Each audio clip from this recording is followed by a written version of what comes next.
Hello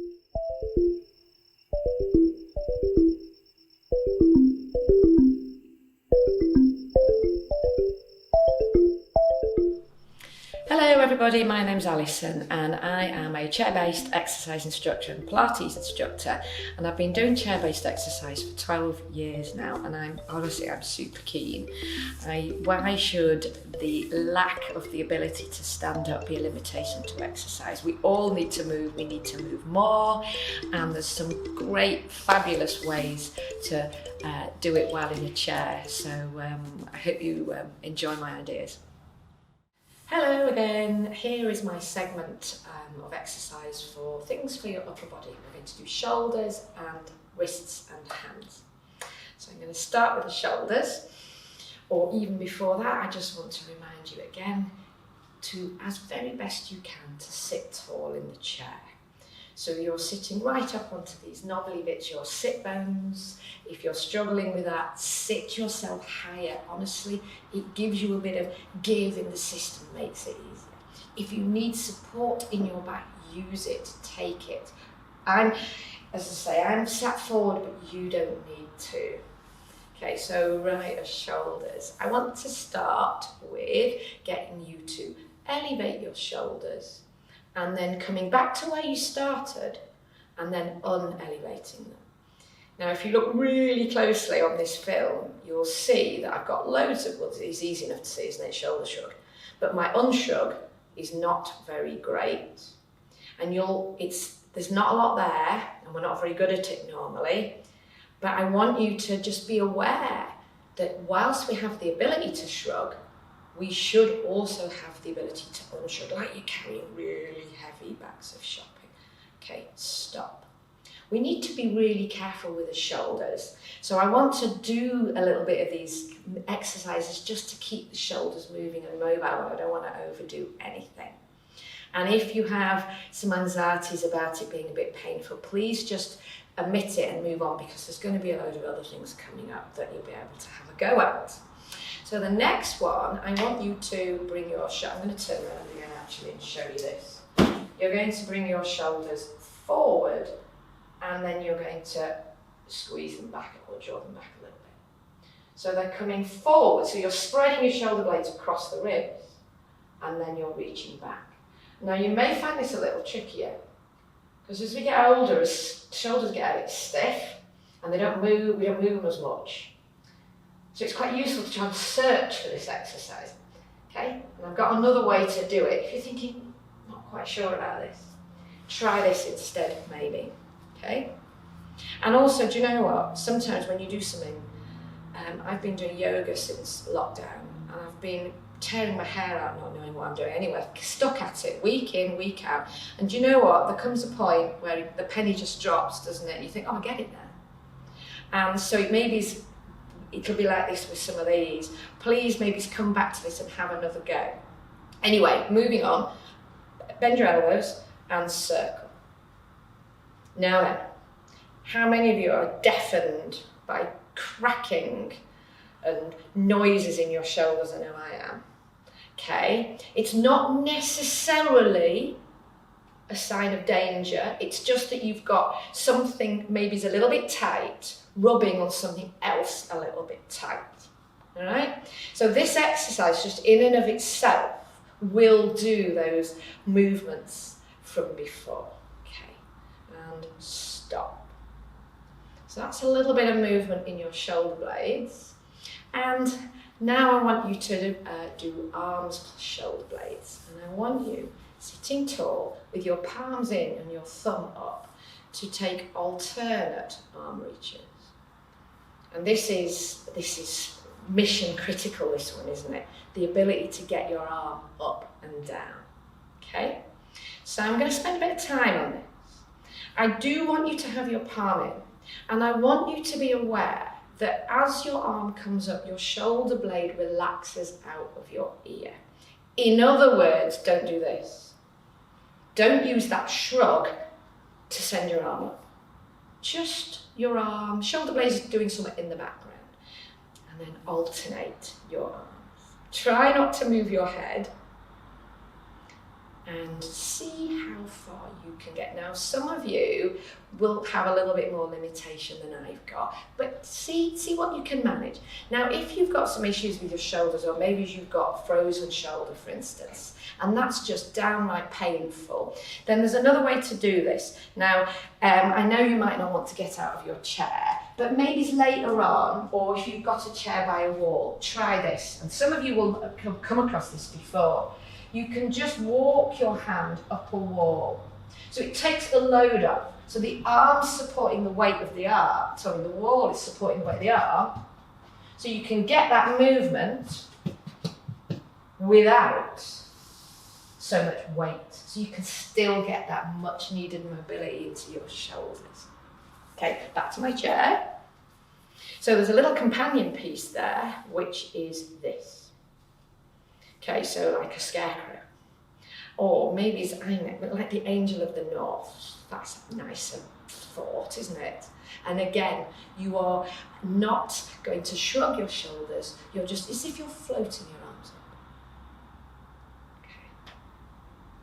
Let's just do a couple more of them. Now you are going to feel a little bit of weight. The weight of the arm is making your shoulder muscles work. So yes, we're doing this to mobilise the joint, but you are getting a tiny bit of strength work there as well. So there's 2 more of these shouldery things. So this is the penultimate one.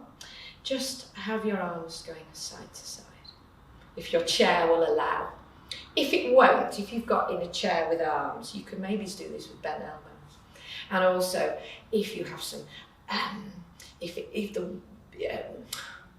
you can just bend your elbows, let me just say that. Okay. Okay, now you may start to feel a little bit of movement in your ribs when you do this. And you know what? That's absolutely fine. It's a kind of natural thing when we swing the arms that the spine rotates. So straight arms, like you're walking, or bent arms like a sprinter. And such a good exercise, this. Sitting tall, remember the breathing, and 3, 2, and 1. And finally for the shoulders, put your elbows tucked in, and you're going to rotate the outer arm. It's going to rotate the upper arm, sorry, your upper arm is going to rotate in and out. So try not to let the elbows lift away from your body. You've got to sort of stick them in. Now again, some of you will get quite a lot of range. I'm not particularly good at this. That's my end range. Some of you will get further, some of you won't get as far, but it's a rotation of the arm like that. So this moves loads, and that moves not very much. 5, 4, 3, 2, and 1. So that's your shoulders. And the next thing, we're going to do a little bit of work for your hands. So you will need a couple of props, but it's not, I don't think it's anything you haven't got in the house. So you will need a face cloth or a dishcloth. If you haven't got a face cloth, I'm using a table mat. Don't ask, I had a set of them, okay? Okay, if you've got it in elastic band, but it's not critical that, but if you've got it, I'm going to use it, and a ball, or an apple or an orange, something round. A dog toy would be perfect as well, actually. So those are what we're going to use, and we're going to do as hands and as fingers and as wrists. Start off making a gentle fist. It's a bit perverse cue, isn't it? Because you don't think of fists as being gentle, but yeah, just gently, and then stretch the fingers. Now, if you've got a touch of osteoarthritis in your hands, there's not a lot they can do, is there really, apart from painkillers. But do you know what? These exercises can really help just to mobilise and get a bit of strength. Stretch and fist, stretch. Okay, next thing. Put your fingertips together and just press it. Now you're going to feel this tracking all the way up into your chest, okay? So, but mostly we want to just apply a bit of pressure through the fingers, even though you're going to feel it higher up, and relax. press and relax. Be aware that you don't change anywhere else. You're still sitting tall. You've still got your feet on the floor helping to hold you up. And it's just remember not to allow your head to come too far forward. So you're sitting up as much as possible. Do 2 more of these. Press and relax. And 1 more. Okay. Right. So 2 sets of more strength exercises for the hands. So the first one, you'll need your face cloth. You're going to put your face cloth in between your second, I don't generally bother with that, okay, because they're quite strong. So second and third finger. Don't curve your fingers. Keep them straight and press and see if you can pull that. So it's it's a squeezy-inny motion. Go from the 3rd to the 4th and squeeze. You can have your hand like that. It's better for your shoulder. It's tempting, but don't do that. Keep your fingers straight. And then go from the 4th to the 5th. Give it a squeeze, maybe give it a pull. And then do the other side. 2nd and 3rd finger, shoulder and arm relaxed. Hand straight. Squeeze, squeeze, squeeze. And if you're on your less good hand, often we do that second, you'll maybe notice a difference. So it's actually a bit of an effort to get some purchase on that. Okay, if you've got a really thin dishcloth, you might find it easier to have a little bit more thickness. Just play around with it. It's that squeeze and that, because it's strengthening the muscles in between the fingers. And go for the 4th and the 5th. Squeeze. Shoulders still relaxed, breathing still happening, fingers still straight. Okay, now if you've got an elastic band, you can do this. If you're lucky, they come with the mail. They're still wrapped around the letters that get posted, aren't they? Anyway, you've done these squeezy-inny fingers together. These are the pressy-outy muscles. So you're going to put your elastic band around your fingers and your thumb, and you're going to press out and in. So it just gives that bit of resistance. So without the elastic band, of course, you can just reach out and stretch. It's the same muscles, there's just less load. It's like doing a bicep curl with a 10 kilo weight or a 5, isn't it? So yeah, have a go even if you've not got the elastic band. 3 on that hand. 2, it's quite an effort, you know, with these bands. And 1. Swap the band or not, as the case may be, and have another go. And off you go again. Reach out and come in. Now, it's terribly easy with all of these hand wrist exercises to end up creeping into tension here. It's so easy. We all do it, kind of.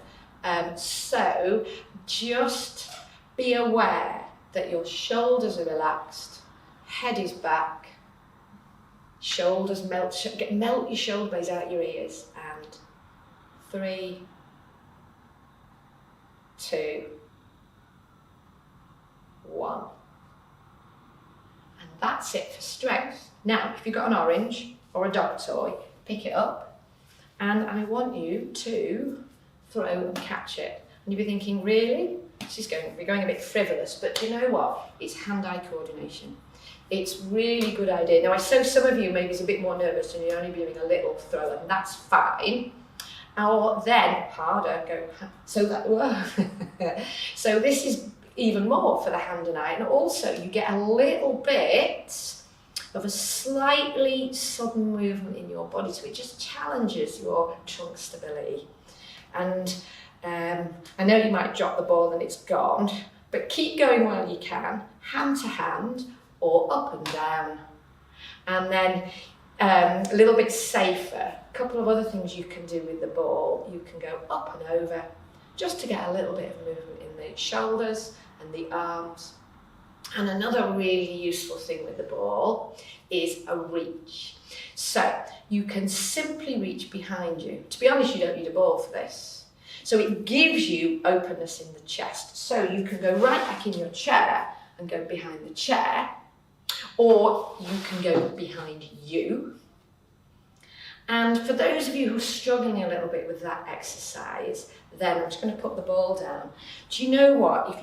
If that struggle for you is dead useful, so just relax and just widen the collarbones and just reach back. So you're still getting that openness, but without having the effort of having to clasp. So that's it with the ball.